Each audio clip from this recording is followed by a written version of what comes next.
Hi friends, வணக்கம். இன்றைக்கி நிறைய டிப்ஸ் வீடியோ பார்க்க போகிறோம். அதுக்கு முன்னாடி நம்ம சேனல் மொதல் தடவை பார்க்குறீங்களா மறக்காமல் சப்ஸ்கிரைப் பண்ணுங்கள், லைக் பண்ணுங்கள், ஷேர் பண்ணுங்கள், ஹைப் பண்ணிக்கோங்க. மொதல் டிப்ஸ் என்னங்கிறது பார்க்கலாம். மழை காலத்துலேயும் வெயில் காலத்துலேயும் இந்த பெரிய வெங்காயம் வந்து சீக்கிரமாகவே வீணாக போயிடுது. என்ன தான் நம்ம பாதுகாப்பாக வச்சாலுமே உள்ளுக்குள்ளார அழுகி போயிடுது. அது எப்படி பாதுகாப்பாக வைக்கணுங்கிற வீடியோ தான் பார்க்க போகிறோம். இப்போ தோசை ஊற்றின கையோட தோசைக்கல் சூடாக இருக்கும். அந்த தோசைக்கல்லில் இந்த வெங்காயத்தை வச்சுருங்க. அந்த ஹீட்லேயே வந்து வெங்காயம் சூடு ஏறிடும். அப்படி இல்லைன்னா கொஞ்சம் லோ ஃப்ளேமில் வச்சு இந்த வெங்காயத்தை சூடு பண்ணிக்கோங்க. வெங்காயத்தை இந்த மாதிரி ஹீட் பண்ணி வச்சுட்டோன்னா ரொம்ப நாளைக்கு கெட்டு போகாது. இந்த டிப்ஸ் பிடிச்சிருந்தாலும் மறக்காமல் லைக் பண்ணிக்கோங்க. அடுத்த டிப்ஸ் என்னங்கிறது பார்க்கலாம். இந்த பெருங்காயத்தூளை வச்சு தான் டிப்ஸ் சொல்ல போகிறேன். தோசை ஊற்றுறதுக்கு முன்னாடி அந்த தோசைக்கல்லில் கொஞ்சமாக பெருங்காயத்தூளை தூவிட்டு அதுக்கப்புறம் தோசை ஊற்றுங்க. தோசையும் நல்லா வாசனையாக இருக்கும், டேஸ்ட்டாகவும் இருக்கும். அதே மாதிரி செரிமானமாக ஆகிடும். அடுத்த டிப்ஸ் என்னங்கிறது பார்க்கலாம். இன்றைக்கி விளக்கெண்ணெயை வச்சு தான் ஒரு டிப்ஸு சொல்ல போகிறேன்.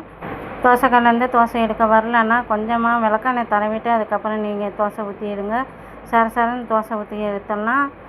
ஒரு ஒயிட் துணியில் இந்த விளக்கெண்ணெயை கொஞ்சமாக வந்து நினச்சிக்கிட்டு அது தோசைக்கல்லில் தடவிட்டு அதுக்கப்புறம் தோசை சுட்டு பாருங்கள். ஒரு தோசை கூட உங்களுக்கு குளறி வராது. எல்லா தோசையும் முழுசாக எடுத்துடலாம்.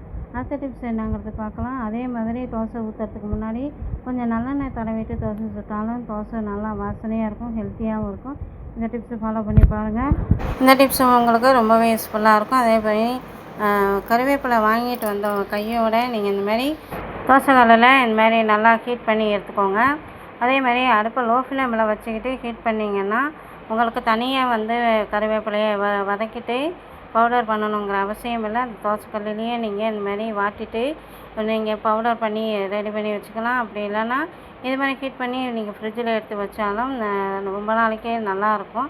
கருவேப்பிலை இந்த மாதிரி நீங்கள் ஹீட் பண்ணிங்கன்னா அதில் இருக்கிற புழு அதே மாதிரி ஏதாவது பூச்சி இருந்தாலும் கீழே வந்துடும். வீடியோ டிப்ஸ் பிடிச்சிருந்தால் மறக்காமல் சப்ஸ்கிரைப் பண்ணுங்கள், லைக் பண்ணுங்கள், ஷேர் பண்ணுங்கள், ஹைப் பண்ணுங்கள். தேங்க்யூ.